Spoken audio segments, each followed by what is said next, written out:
Olá, boa tarde, né? Boa tarde a todas e a todos que estão nos assistindo hoje nessa live. Hoje a gente vai estar aqui conversando com a professora Marta Ferreira. Seja bem-vinda, Marta. Obrigada. É um prazer estar dividindo essa tela aqui com você hoje. A gente tem conversado com algumas pessoas, principalmente de Caxias.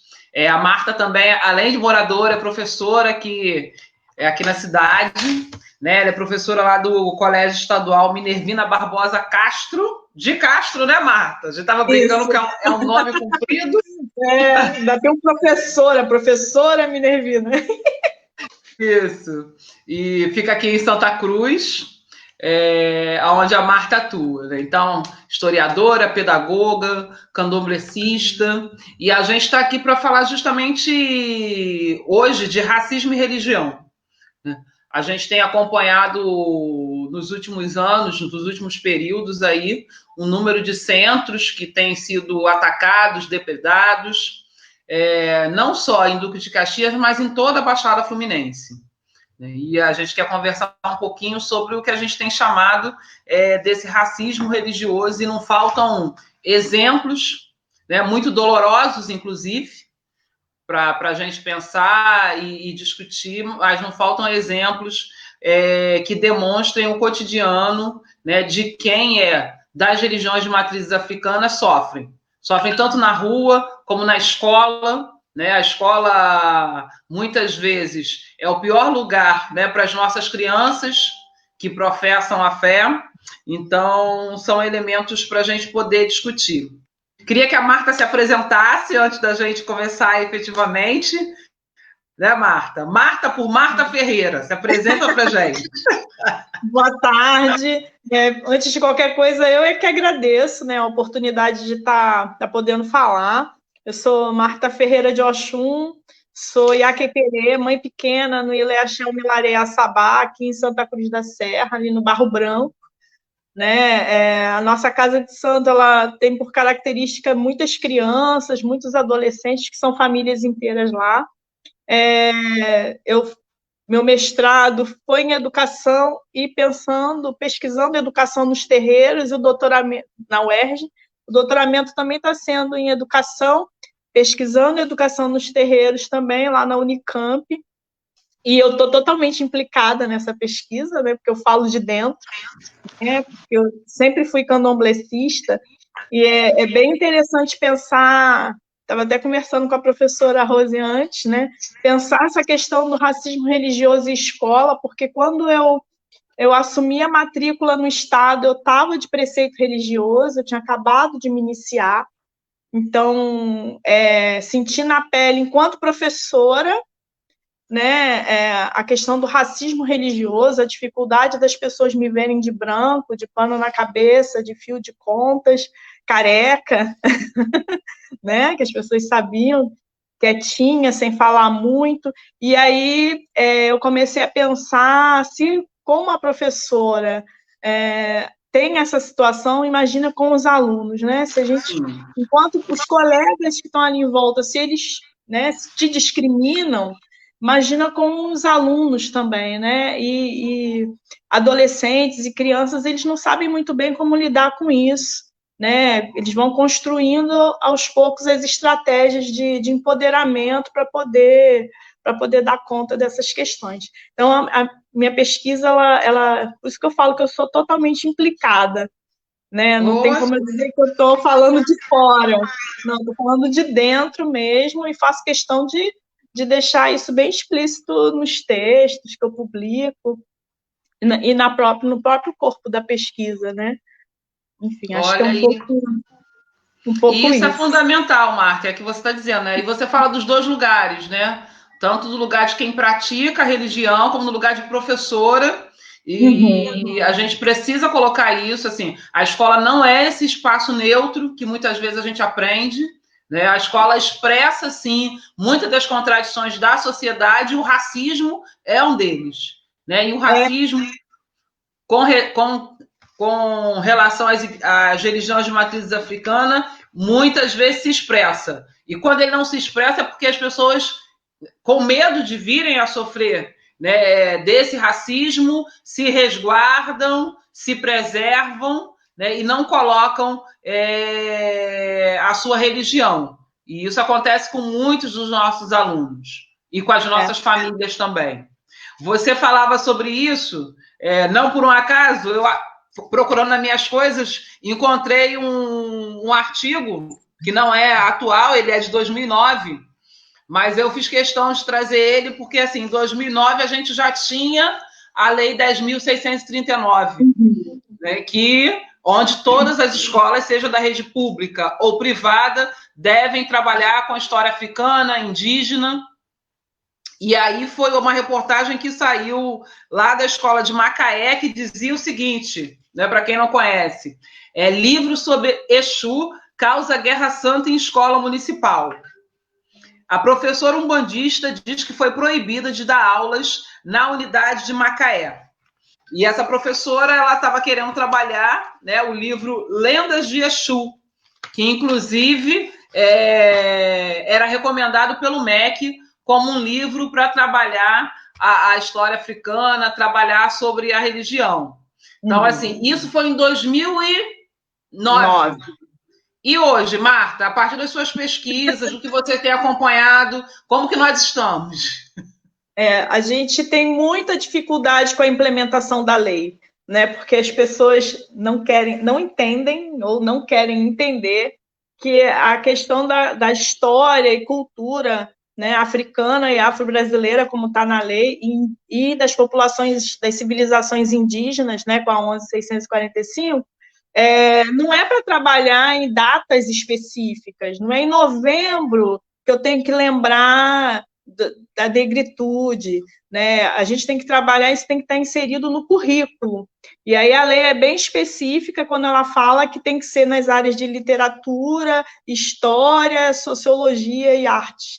Então, eu acho que essa grande dificuldade de compreender, e que não é só a questão religiosa, né? É para além da questão religiosa, é história e cultura. E aí, dentro dessa amálgama toda, está a questão da religiosidade, né? E as pessoas não compreendem, ou têm dificuldade de compreender que isso não é só fazer oficina de turbante lá em novembro, ou fazer a feijoada na escola em 13 de maio.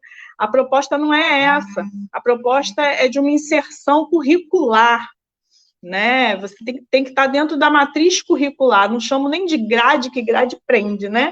Então, é da matriz, né? Da matriz curricular, dentro das disciplinas, e aí, se a gente pensar e tiver um pouco de boa vontade, você consegue inserir em todas as disciplinas. A matemática tem origem aonde, né? Em que lugar, né? Não é no Egito, né? No antigo Kemet, né? Então, por que não pensar essas questões?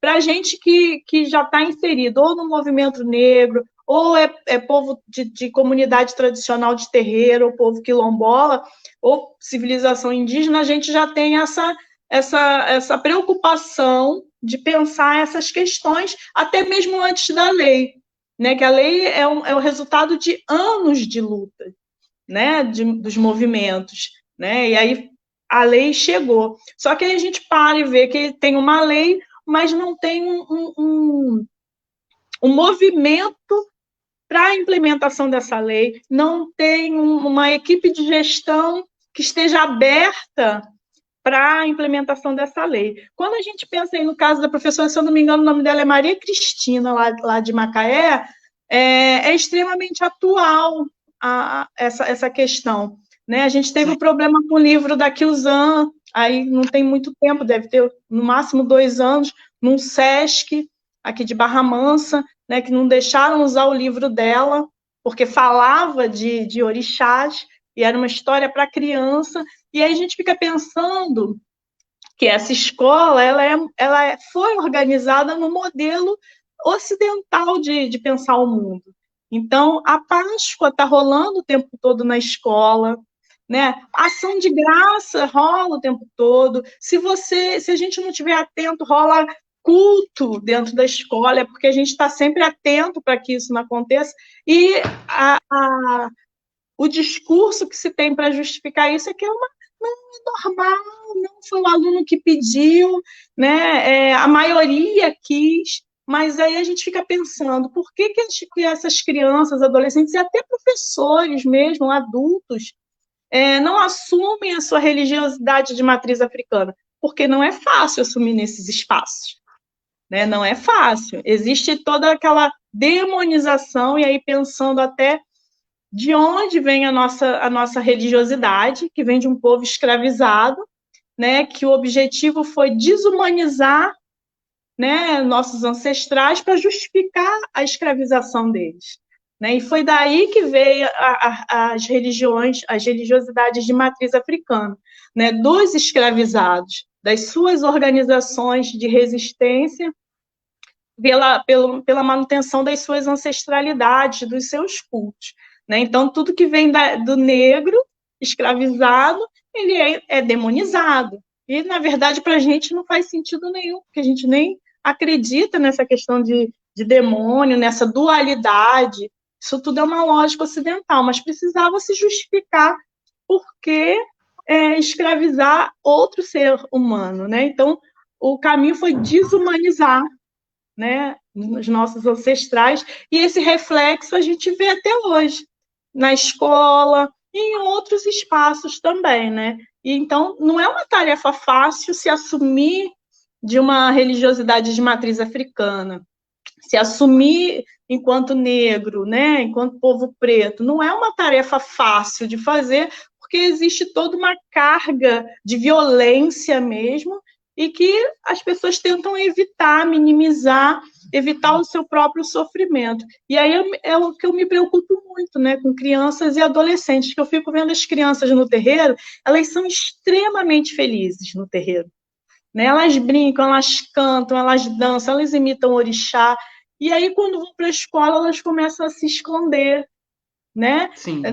No terreiro elas escrevem, elas desenham, e constroem textos lindíssimos, narrativas lindíssimas, e têm dificuldade de fazer uma redação na escola.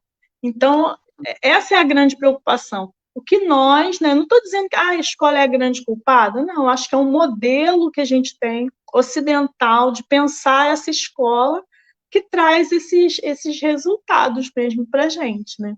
Acho que é um pouco isso. E é muito difícil para as famílias. Há pouco tempo, a gente foi uma experiência positiva, porque a escola compreende bem isso, né? Mas na escola que eu trabalho, uma responsável foi até a escola, porque ela ia precisar se recolher durante um mês. Então, ela foi avisar, né? Falar que a criança ia precisar se ausentar, que ele ia estar junto com ela. Mas, assim, o que me chamou minha atenção foi toda a insegurança. Ela estava muito tensa, muito nervosa com aquela situação, né? E aí, assim, a leitura que a gente fez é justamente esse medo que você coloca, né? E aí a orientação da escola foi dizendo, não, você tem todo o direito, né? Tá garantido, você não precisa ficar constrangida, a gente compreende, a escola só pediu que ela colocasse até para que no final do ano a gente fizesse a referência da ausência da criança, mas sabendo que a criança tem todo o direito também, nesse espaço escolar, está fazendo esse retiro de um mês. E é um pouco isso que você fala, né? A religião de matriz africana é demonizada. E a gente vê isso no cotidiano da escola. Sim, eu percebo muito isso porque o terreiro é aqui, a escola também é aqui. Né? Então, se eu precisar, aqui em Santa Cruz da Serra, agora, do ano passado, principalmente para cá, a gente tem, aqui em Parque Paulista, principalmente, a gente tem tido algumas dificuldades por conta desses ataques a terreiros. Né? Mas antes disso, mas agora até voltou um pouco à normalidade, a gente sempre andou, como fala, montado de santo, né? Vai no sacolão, vai no hortifruti, sai do terreiro. Eu ia à escola levar material, né? Dia de segunda é o dia que eu estou o dia todo no terreiro. Então, precisava levar alguma coisa à escola, eu saía do terreiro do jeito que eu estava e ia na escola. Então, era um impacto, né? Eu chegar de roupa de ração, na escola montada. E no cotidiano eu já uso mesmo o pano na cabeça, o fio de contas, e a gente tem uma quantidade gigante de candomblecistas aqui em Santa Cruz da Serra. Tem muitas casas, muitos terreiros aqui, né? Muitos mesmo. Então, a escola tem muito candomblecista, né? Muitas Sim, crianças e adolescentes candomblecistas, todos escondidos. Todos todos escondidos. escondidos, Todos né? escondidos. São poucos os que se mostram, e aí era bem interessante quando eu vim trabalhar aqui, que até as crianças e adolescentes lá de casa mesmo, eles ficavam meio sem saber, porque a gente tem uma forma de se cumprimentar dentro e fora do axé, essa forma vai para sempre, e eles ficavam meio sem saber o que faziam, e eu deixava eles bem à vontade, porque eu também sei o sufoco que eles passam ali. E aos poucos eles foram se soltando. E até porque eu lembro de uma experiência da Obassi, de Yasmin de Obá, que ela comentou que as pessoas ficavam perguntando o que é aquele cordão que ela usa? Por que cada dia ela vem com um cordão de uma cor? E ela começou a explicar. E aí as pessoas começaram a perguntar, como é que você sabe? E aí ela conta que ela é candomblecista. E aí ela fala que alguns colegas aceitaram e outras pessoas se afastaram dela. E ela disse que também pensou, né? Ela fez uma análise, né? E ela chegou à conclusão que aquelas pessoas que se afastavam realmente não eram amigas dela, né? Então, é um pouco isso que foi acontecendo. E aí eles começam a te cumprimentar. Os alunos que são candomblecistas de outras casas começam a chegar perto para conversar, para perguntar de onde. Ah, eu também sou, falava no baixinho, né? No sim. escondido. E aí E a começam a gente se vai sentir um pouco vendo mais à vontade. como é importante, assim, e não é uma questão de militância, né? Mas é quando é importante, quando a gente vê o aluno ter uma professora que é candomblecista e que ele encontra referências nisso. Né? Porque por mais que a gente. E aí a escola, eu até separei aqui um comentário que é da Natália, né, falando que a escola que ela estudou teve ensino religioso, sobre religiões evangélicas e a católica. Então, é tudo muito como se só existissem essas duas religiões. Tem uma expressão, muitas vezes, quando né, vai questionar algo, vamos rezar o Pai Nosso. Eu não tenho nada contra o Pai Nosso, respeito todas as religiões, mas alguém sempre diz assim, é universal. A oração universal. É universal para quem? Pois é a oração universal.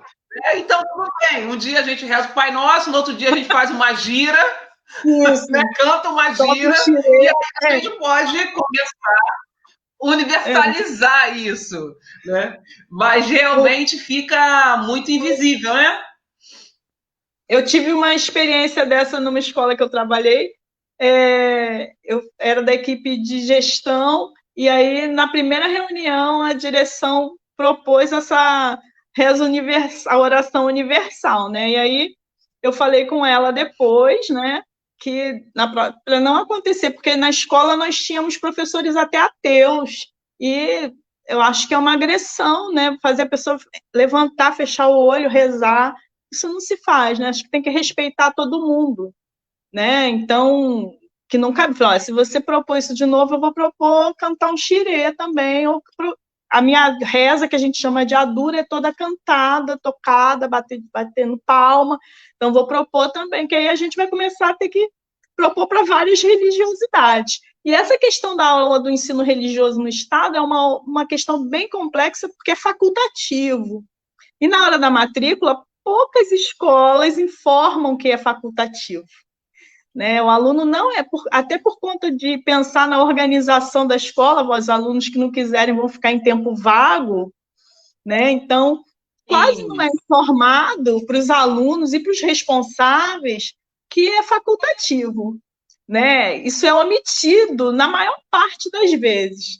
Né? Então, a gente tenta sempre informar a galera, não, ó, isso não é obrigatório, né?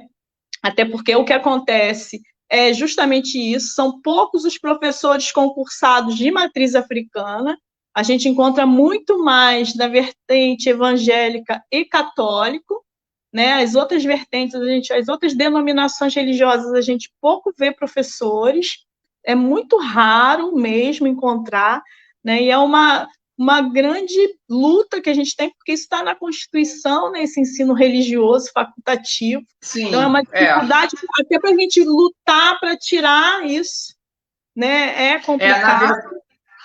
Na verdade, a gente que está no movimento social, que luta pela escola laica, essa foi uma bandeira que nós perdemos, né? Porque a gente considerava que a escola não deva ter ensino religioso.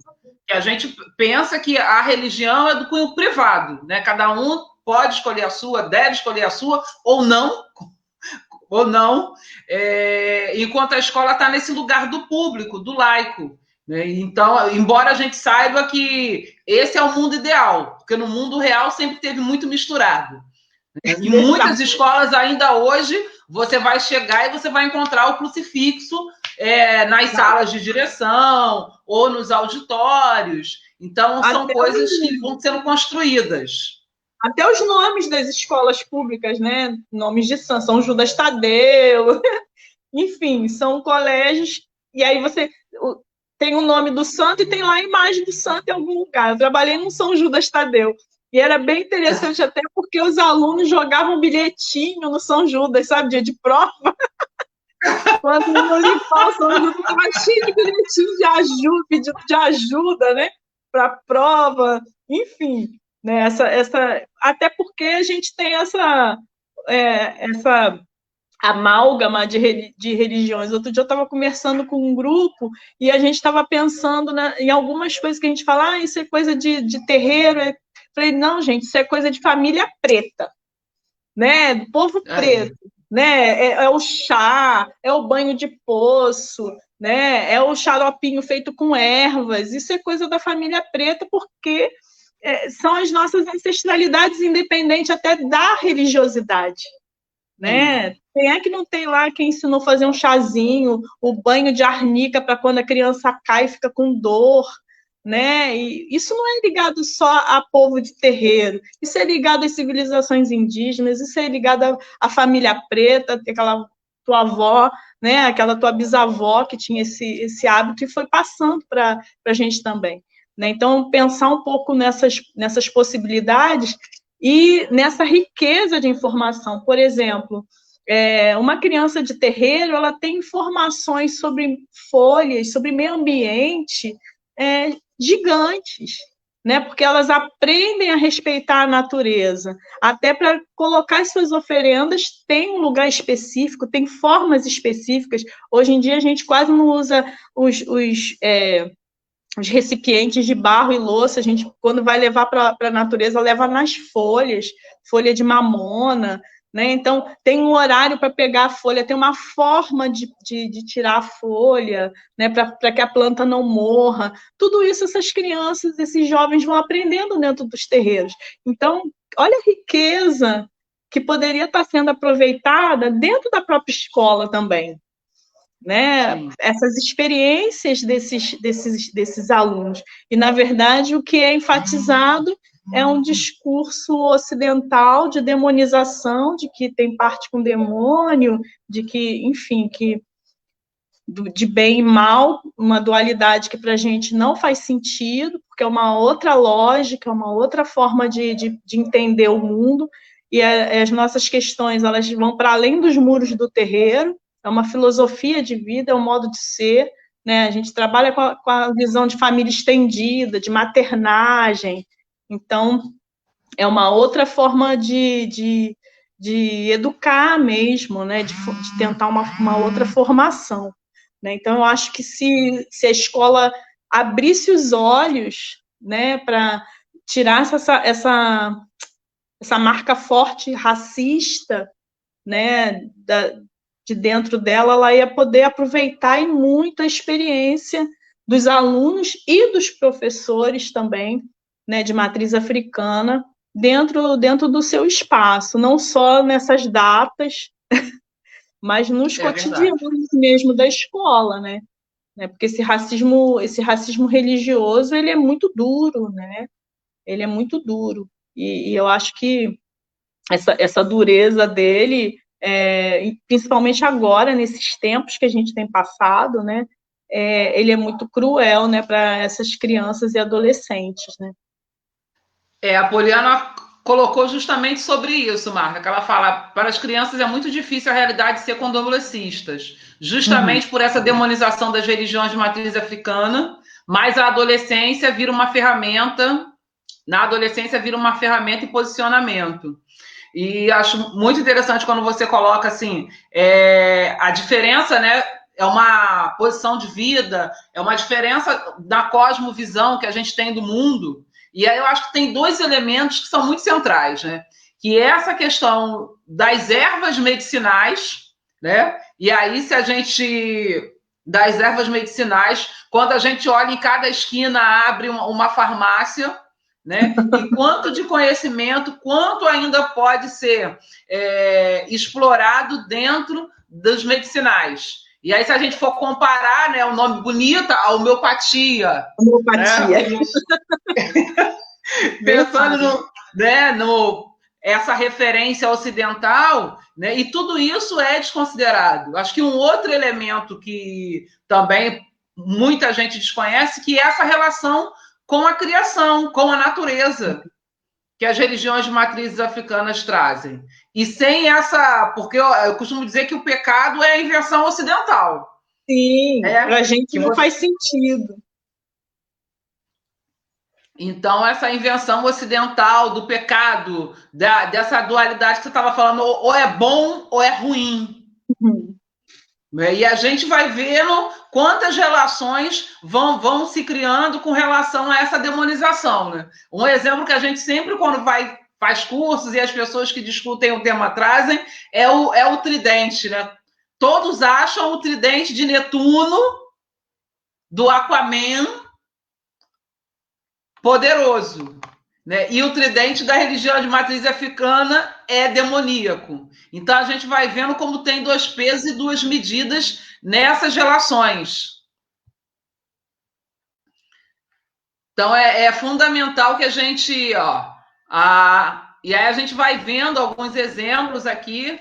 A companheira Ana Leone, que é de Salvador. Travou, você sumiu para mim aqui um pouquinho, viu? Sim, voltei. Eu estava fazendo a comparação do tridente de Netuno e do Aquaman para os mais novos. Pois é. É uma relação e ninguém demoniza. Né? Os deuses gregos não são demonizados, e os deuses africanos, sim. Pois até na própria aula de história, né? A gente não pode falar de uma mitologia, chamar de mitologia, né, africana. A gente não tem essa possibilidade porque logo os responsáveis ou a própria gestão vai estar chamando isso até, não pode falar de religião, não pode falar sobre isso dentro da escola. Na verdade, os itãs, né, que a gente chama as histórias de orixás, para a gente são itãs, eles é que trazem os conhecimentos para a gente, que é a partir das histórias desses orixás, que o mundo ocidental chamaria de mitologia dos orixás, é que a gente vai dizer que tipo de roupa a pessoa vai usar, qual é a cor da roupa, que tipo de comida, que folha vai ser utilizada, é tudo a partir da história daquele orixá, do Itã daquele orixá.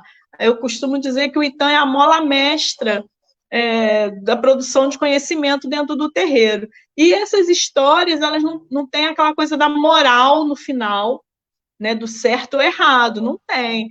A gente vai ver um orixá que, nesse momento, está fazendo o que é considerado uma coisa não boa, mas daqui a pouco ele está fazendo uma outra coisa que é considerada boa, né, porque mostra que todos nós somos falhos, não somos perfeitos, a gente aprende com a vida, com o que vai acontecendo.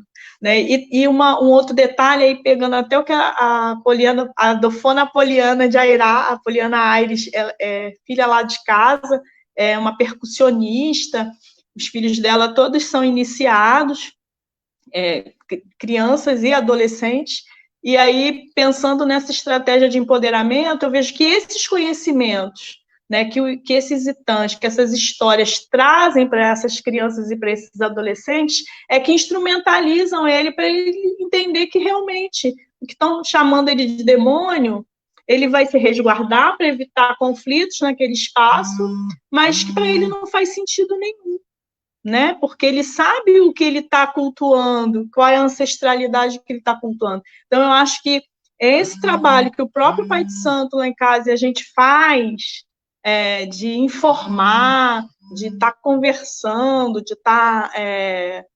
explicando o que é o candomblé, o que é cada ritual que está se passando, eu acho que se instrumentaliza, né, traz conhecimento, instrumentaliza para que ele compreenda, e aí eu acho que eles conseguem traçar estratégias de empoderamento, até, por exemplo, tem um exemplo de um adolescente que ele falava que, lá nessa escola mesmo que eu trabalho, que eles eram um grupo de mais ou menos 7 a 8 candomblecistas, eles se reuniam e ficavam decidindo para quem eles podiam contar ou não que eram do candomblé.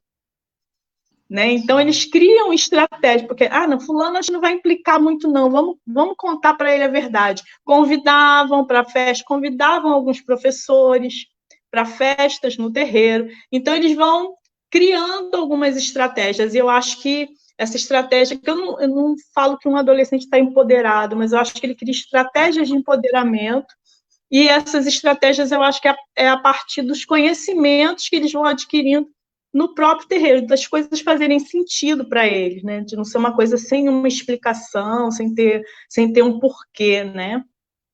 Acho que é um pouco por aí que vai também, né? Sim, e enquanto você fala, eu fico pensando, né, assim, já é muito cruel ter que se pensar uma estratégia de sobrevivência dentro de um espaço escolar, porque é isso que as pessoas estão fazendo, né, assim, é isso, tá ali se aquilombando na escola, né, fazendo aquele pequeno quilombo da escola para poder sobreviver. Então, acho que no debate que a gente tenta fazer com os colegas na escola, nesse debate, é mostrar esse processo de exclusão. E que, às vezes, assim... Pode falar, Marta. E que é muito complexo para uma criança e um adolescente. Né? Você imagina uma criança chegar no preceito na escola, né? Quando ela é iniciada, que ela raspa a cabeça, ela tem que andar toda de branco, com a cabeça coberta, com seus fios de conta.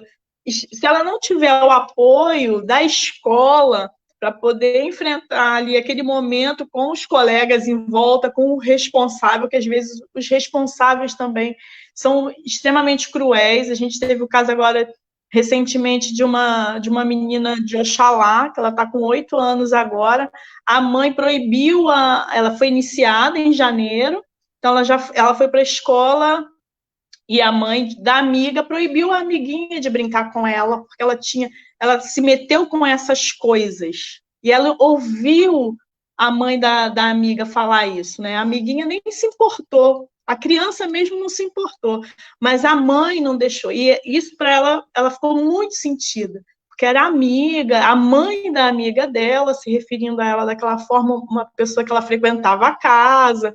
Então, é uma dureza, né? A gente está em constante resistência, né? Desde criança, na questão da luta e resistência, para poder ocupar esses espaços, né, que são nossos por direito, que a gente não quer mais ficar invisível nem em silêncio nesses espaços. A gente quer realmente ser visto e quer ser ouvido também nesses espaços agora, porque estão acostumados com nossos silêncios, né? A gente está sempre disfarçado.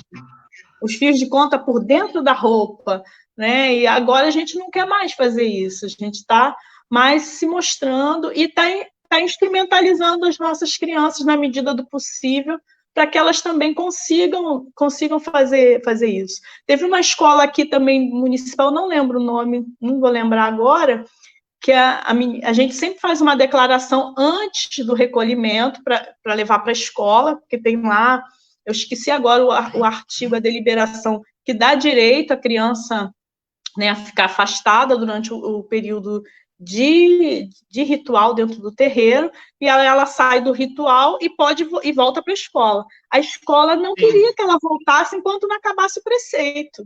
Queria que ela ficasse fazendo as tarefas em casa. Aí a mãe veio me perguntar, eu posso levar outra declaração? Eu falei, não.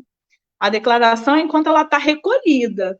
Depois que ela sai, ela tem direito de ir à escola. Ela precisa ir à escola, frequentar a escola. Aí eu até perguntei se ela queria que eu fosse lá conversar com a direção, mas não foi preciso, ela mesma resolveu. Mas é isso, querem esconder, querem até esconder, excluir a criança enquanto ela estiver paramentada do período ritualístico, né?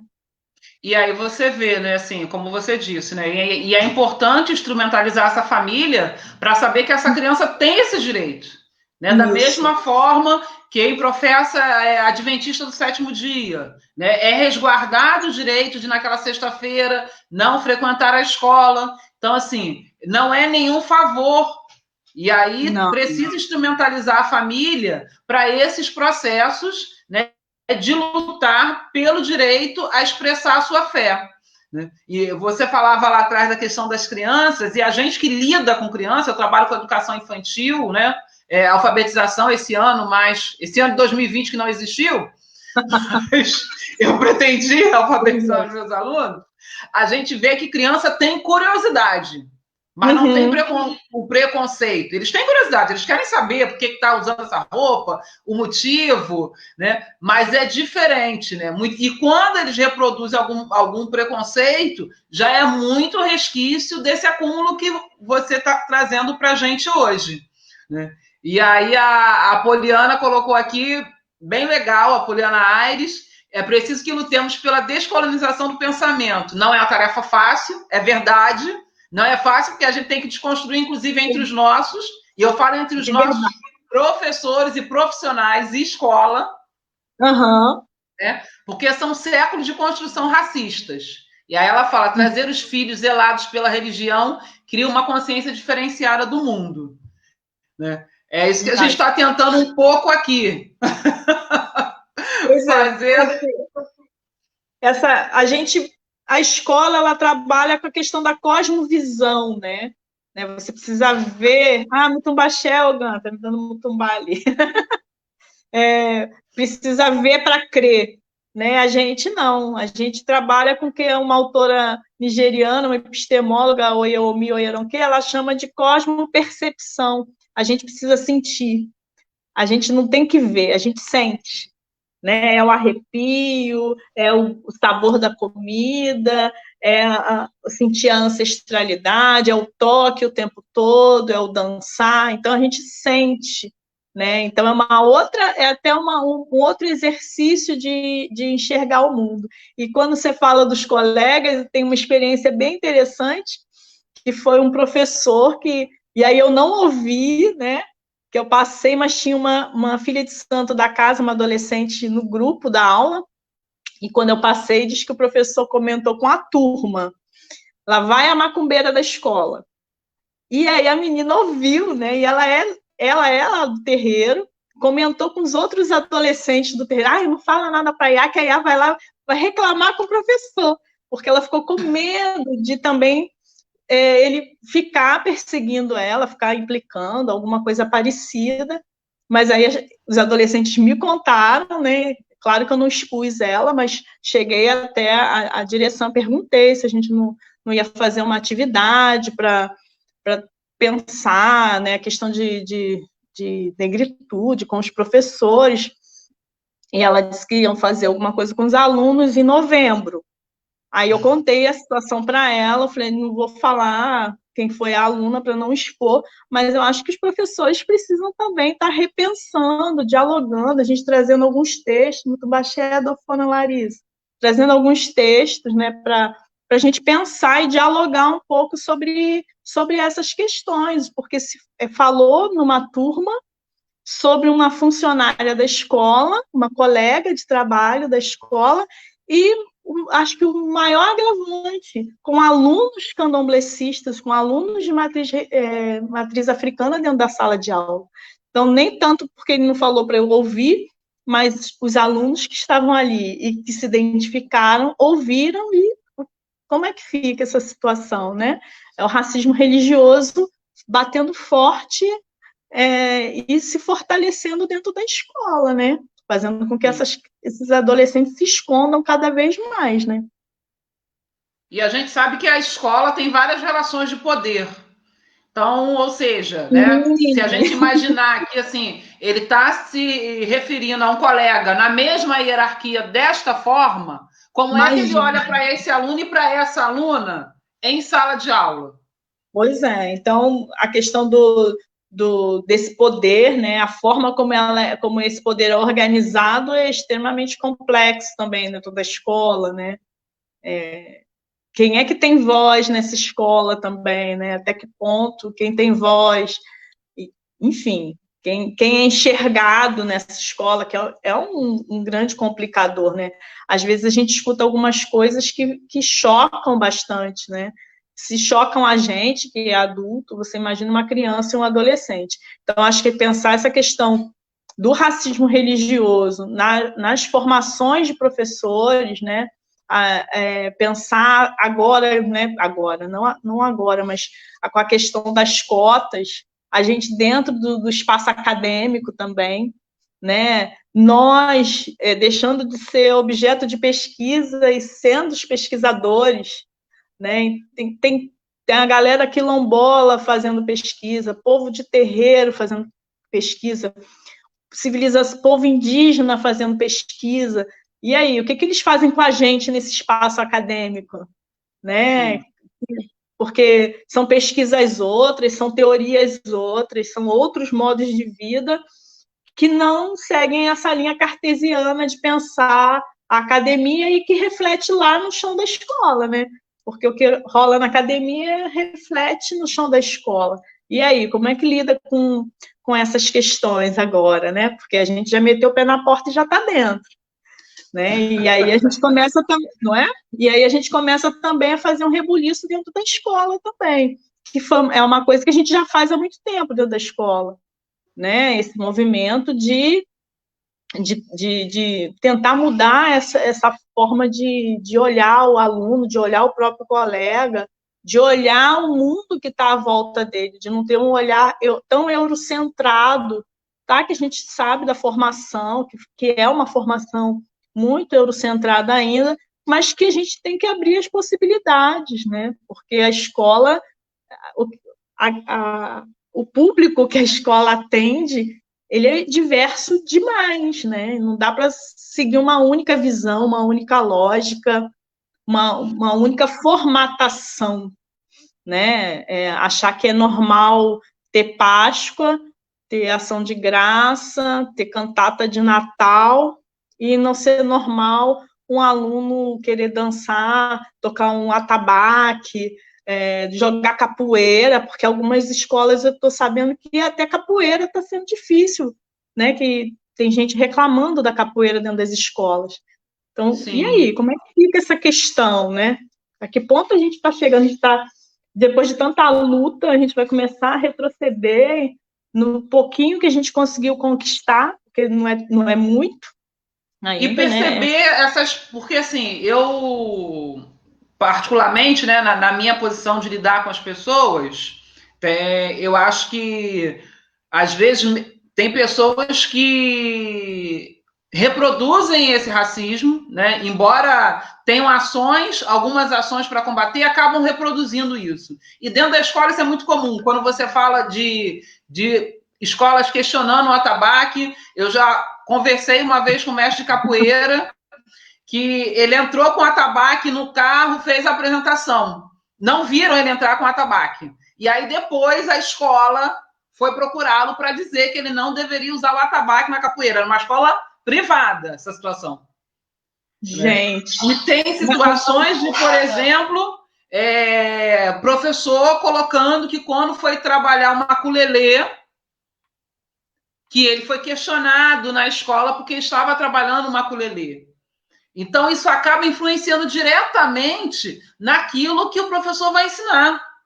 Ou mesmo, como a gente está falando, né? Tem a questão das festas, seja as festas de culminância, sejam as festas juninas, E aí, muitas vezes, ele não vai dançar, né, uma roda de samba, não vai dançar um cucuriá, porque lá na história dessa tradição, desta dança, está, sim, ligada à religiosidade africana. Uhum. Só que aí esse professor precisa entender, né, e não estou colocando todo mundo no lugar do mal, que não dá para ele não trabalhar porque ele tem uma denominação religiosa. Porque ele acaba escondendo, né, outras religiões e outras histórias, que no caso são as histórias de matrizes africanas. Então... E é um ponto bem interessante que você está falando, porque quando você fala, né, que são danças, são jogos que são ligadas à religiosidade, porque a gente não faz essa separação, né? A gente não separa a prática religiosa, né? Não tem essa, não é uma dicotomia, né? A gente vai cantar, a gente vai dançar, né? Tudo é ritualístico, né? Pode reparar, né? No maracatu tem lá a reza no início, a própria folia de reis, né? Tem a reza antes de iniciar a folia de reis tem uma reza, então não dá para separar mesmo, né? Agora tem que ter essa abertura, né? Esse entendimento, essa compreensão de que porque não está desvinculado, eu não posso falar, não posso aprender, não posso desmistificar, porque o que eu percebo é que muitas pessoas falam mal daquilo que não conhecem, né? Porque não compreendem, não têm conhecimento sobre o que é o candomblé, sobre o que é uma umbanda, ouviu falar que, ouviu dizer que, mas não conhece, não tem conhecimento do que realmente é. Então, acho que essa questão dos saberes, né, dos povos de comunidades tradicionais, eles são extremamente relevantes de estarem no espaço escolar, que é justamente para desconstruir essa lógica do mal, enfim, e minimizar esse racismo de um modo geral, não só religioso, né, mas a gente está falando aqui especificamente do religioso, mas para a gente desconstruir esses racismos que a gente vê dentro da escola, né, o racismo religioso, o racismo institucional, né, eu acho que só através do conhecimento mesmo, das pessoas saberem do que se trata, que a gente vai conseguir minimizar um pouco essas situações, né. E aí a gente vai vivenciando esse cotidiano que você fala desse racismo de desconstrução. Eu estou vendo aqui a Ana Leone, e ela colocou aqui a capoeira de Jesus e o acarajé. Né? Pois é. Eu não vou nem comentar, vou deixar para você comentar. Principalmente no acarajé. Pois é, o acarajé de Jesus não pode mais, o acarajé é um patrimônio, né? As baianas de acarajé são patrimônio, o acarajé é extremamente ligado à ancestral mesmo, né? Ao orixá, não tem jeito, né? Inhaçã, que é a senhora do acarajé, senhora da bola de fogo, né? A bola de fogo que se come, acarajé, jé é comer, né? Acará, bola de fogo. Então, não tem como, né, gente? Por que não falar de onde é essa capoeira? Por que tudo tem que ser de Jesus, né?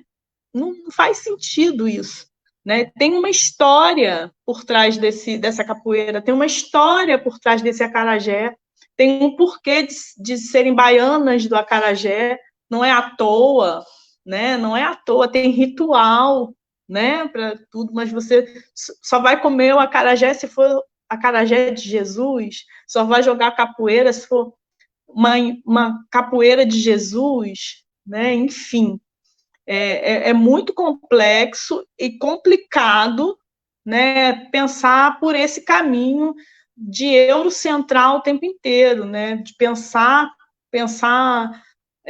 só com essa lógica cristã ocidental, né? Está tão introjetado na gente que a gente não consegue se libertar, não consegue ver um jogo, uma comida, se não for vinculada a uma lógica cristã ocidental, né? Eu acho bem complicado, e principalmente quando isso parte de professores, né? Quando você tem uma lógica cristã ocidental enraizada no professor de escola pública, piora muito mais a questão, né? Porque a gente precisa cuidar da laicidade dessa escola. Estou dizendo que tem que ter macumba dentro da escola, candomblé, nem a minha religião eu quero dentro da escola, né? Não quero nenhuma, a gente não quer nenhuma, mas a gente precisa falar dos aspectos culturais de civilizações que compõem a sociedade, né? A sociedade brasileira, que são os povos africanos que foram sequestrados e trazidos para cá. Isso aí não tem como negar.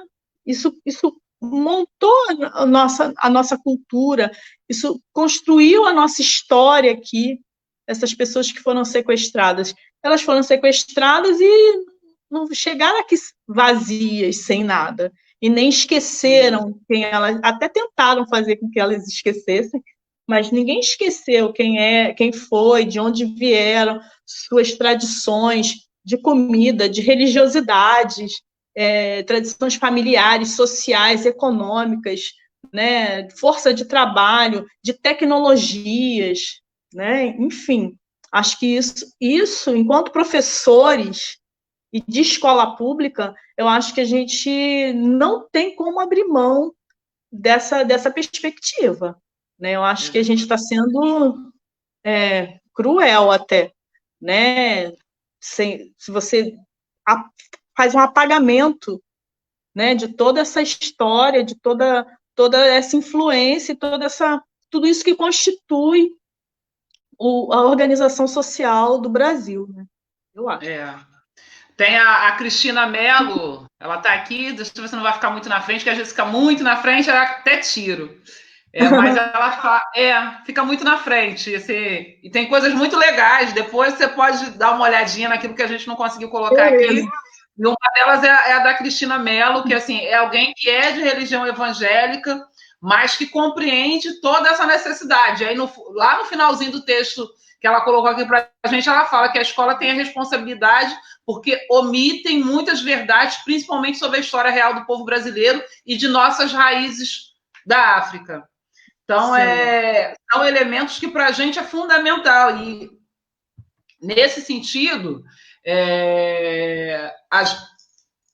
para nós, negros e negras, né, e falo independente da religião que a pessoa professe hoje, é preciso ter essa consciência que a gente tem uma herança ancestral. Mesmo que hoje a sua fé, né, e aí eu estou falando enquanto negra e enquanto negros, né, que muita gente cobra, né, todo negro tem que ser candomblessista. Eu costumo dizer que é a fé que te toca, né, é a fé que te toca, mas eu acho que o que a gente precisa ter, e isso com muita clareza, é conhecer a nossa história, porque a nossa história é ancestral e não começou com a diáspora africana, não começou com a escravidão. Sim, bem antes disso. Eu acho esses autores até que a gente tem tentado resgatar agora, né, e que tem chegado para a gente, que são autores, né, nigerianos, são autores fula, como Rampa Tebá, né, como moçambicanos, que são os que estão chegando mais a gente, e a gente começa a ler esses autores e prestar atenção na organização social, de onde eles estão falando, a gente se identifica em vários pontos, porque a gente vê que a gente tem heranças dessas civilizações que influenciaram a nossa formação o tempo todo. Né? Eu tenho lido bastante essa epistemóloga e eu identifico muitos elementos do terreiro, da questão do feminino para a gente, vindo de lá, da região. Então, isso, quando você fala que é para antes, né, da questão da escravidão, é fundamental a gente pensar isso. Né? Ler esses autores ajuda a gente a compreender que civilizações foram essas que chegaram aqui e que formaram a gente, porque na diáspora houveram-se ressignificações, né? Não tinha como não ter ressignificações, mas a gente precisa saber de onde veio essa ressignificação. Então tem que ir lá, dar uma olhada, né? Em quem foram essas pessoas que chegaram aqui? Que histórias eram essas? Que organizações políticas, econômicas eles tinham? Acho que isso é importante para a gente compreender um pouco, né, do que a gente, esse reflexo do que a gente é hoje e do que foi a nossa ancestralidade também, né? É fundamental. A gente, nesse período aí da pandemia e do isolamento, tem discutido muito a questão da violência contra as mulheres, né, Marta? Uhum. De ações, de rede de solidariedades para enfrentar isso. E aí eu acho que, assim, a gente está aí perto de terminar a nossa live, mas eu acho que a gente não poderia sair daqui sem falar desse papel do feminino. E aí, quando eu falo a gente, a sociedade brasileira, né, que, como você está falando, a gente tem que descolonizar, inclusive o pensamento científico. Uhum. Principalmente, porque aí a gente vai começar, né? Mas a gente vem dessa tradição religiosa, aonde mulheres não podem ser líderes religiosas, né? Tem a questão masculina aí, e o que é bem diferente desse processo africano, aonde a mulher é a base, é a angular nesse sentido, para as religiões de matrizes africanas. Então, eu queria que a gente começasse a pensar as nossas considerações, acho que com esse elemento, né? Como o elemento feminino é decisivo nas religiões de matriz africana. Eu tenho pensado muito com relação à questão da maternagem, né? Porque a gente entende o terreiro como uma família estendida, né? E aí essa família estendida, ela tem uma maternagem, e aí para você ter o seu exercício de maternagem, você não precisa parir ninguém, né, propriamente dito. Você está exercendo o tempo inteiro nessa família estendida. Eu acho que pensar, por exemplo, eu sou de candomblé queto, que existem vários, acho que pensar isso também, existem vários candomblés, existem várias umbandas, porque às vezes fala candomblé, acha que é uma denominação só, mas todos eles, a força feminina está muito presente, a liderança feminina, somos nós que mandamos na cozinha, somos nós que guiamos as rodas, que a gente chama de xirê, né, que é um momento né, de ritual, enfim, a força feminina está muito presente, e a gente não tem essa coisa que é bem interessante, se você vê as crianças brincando, os meninos não se importam de imitar o orixá feminino, as iabás, né, como a gente chama, as grandes mães, eles vão tranquilamente, porque essa maternagem também pode ser exercida dessa forma, né? Porque a gente tem homens que são consagrados a orixás femininos. Então, essa maternagem é uma outra lógica também de entender esse feminino e pensar que, para a gente aqui, eu estava começando a falar que é da nação Queto, né? Foram grandes senhoras que organizaram o candomblé de Queto, né, lá na Bahia, e que foram empurradas, né, dali de Salvador para o interior, né, que foi na Irmandade Nossa Senhora da Boa Morte, que começa em Salvador, e hoje é lá no interior, no Recôncavo Baiano, em Cachoeira, que elas estão concentradas. Elas foram empurradas para o interior da Bahia, né, por conta dessa força feminina de manter a sua religiosidade, suas tradições, de ressignificar as suas tradições, porque a gente sabe que o candomblé, ele é brasileiro, né? O culto ancestral, o culto ao orixá, vodum, inquice, ele vem de África, de várias regiões de África. Mas os candomblés, eles nascem aqui, né? Nas ressignificações que esses escravizados fizeram das suas religiosidades e dos seus cultos à ancestralidade. Então, essa força feminina, para a gente, ela é fundamental, ela é fundante, né, dentro dos terreiros de matriz africanas. A força da mulher. A Márcia colocou aí, Oxum foi a primeira feminista. Essa autora que eu estou trabalhando, ela fala do pensamento oxúnico, né? De como Oxum não é essa construção que fizeram, e aí ela faz até uma crítica, né, da forma que foi trazida já com visão colonial, né? Oxum a doce, a meiga, Oxum é forte, é guerreira, é destemida, por isso que ela fala de um pensamento oxúnico, né? Que não é se referindo só ao Oxum, mas a todas as iabás, todas as grandes senhoras que tem a força da organização social, econômica e política das suas comunidades, né? Vide falecida Mãe Beata, que fez, né? Ontem a gente lembrou dela, que foi, né, seria o dia do falecimento dela, mãe Beata, a mãe Regina, né, enfim, a gente tem grandes mulheres de candomblé, mas que foram lutas ainda vivas. A gente tem a Iaebé Wanda Machado, que escreve sobre epistemologia afro-brasileira, que começou o estudo de educação nos terreiros. Então, são mulheres fortes, né, e de axé que representam a gente, né, dentro e fora dos terreiros. Antes da gente começar, Marta, a gente conversava que, assim, eu particularmente tenho gostado de fazer essas lives porque a gente está desacelerando um pouco e consegue conversar de forma mais profunda e por mais tempo com algumas pessoas. Que a vida é tão corrida, tão rápida, verdade, que muitas vezes a gente não consegue. Mas aí eu estou descobrindo, Marta, que 1 hora foi pouco.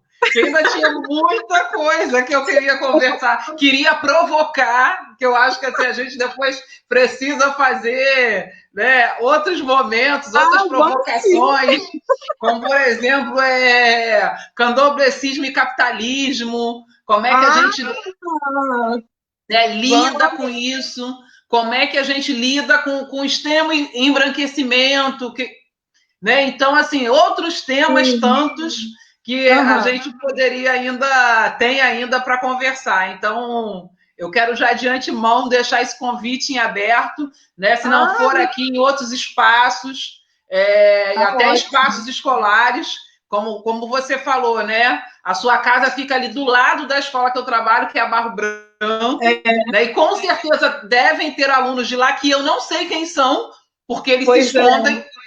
Então, isso é para a gente levar a nossa reflexão, mas dizer que assim está sendo muito maravilhoso.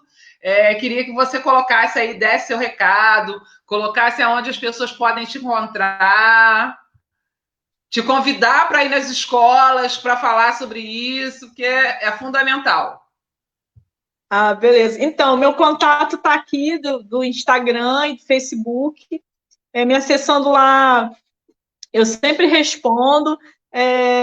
Se alguém se interessar pelo tema, eu tenho alguns artigos publicados também, a gente pode trocar informação. Quero te agradecer, porque foi ótimo, eu nunca tinha feito live, já participei de reunião via Zoom, e achei que foi ótimo, né, a gente trocar essa ideia, né, conversar mesmo, acho que é preciso a gente fazer mais isso, né? Pena que foi nesse momento, precisou desse momento trágico para a gente se dar o tempo, né, para conversar mais, para se conhecer, mas eu quero super agradecer, Modupé, meus agradecimentos a você, professora, né? Eu acho que é dessa forma que a gente vai se instrumentalizar e criar estratégias juntas, porque a gente só consegue junto mesmo. E estou super feliz, aceito o convite, com certeza, para a gente continuar com outras conversas, ou continuar as conversas.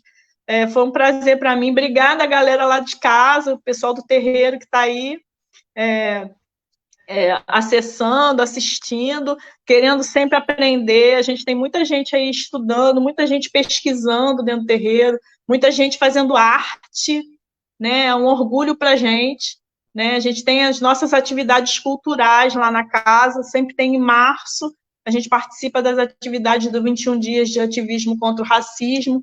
Setembro, a gente sempre faz o nosso encontro de culturas de axé com a galera da casa e alguns convidados fazendo oficinas, palestras. Então, a casa tem um movimento de abertura para as pessoas conhecerem, né? Entenderem, tentarem entender um pouco o que é o candomblé também. Obrigada, viu? É isso, conhecimento é poder, né, Marta? De verdade. Conhecimento é poder. De verdade. É por isso que a gente tem que dividi-lo entre os nossos, entre as nossas. Então, no ritmo, né, eu quero dar um modupé, tá correta a expressão? Modupé, isso, meus agradecimentos. Agradecimentos a todas que tiveram aqui com a gente, participando, colocando as considerações, contribuindo. Eu sempre lembro que quando o texto é muito grande, a gente acaba colocando muito rapidamente, porque tampa as pessoas, mas agradecer e dizer que é isso, Marta. Faça suas lives também, vamos fazer, porque a gente tem muito tempo com você e eu quero assistir.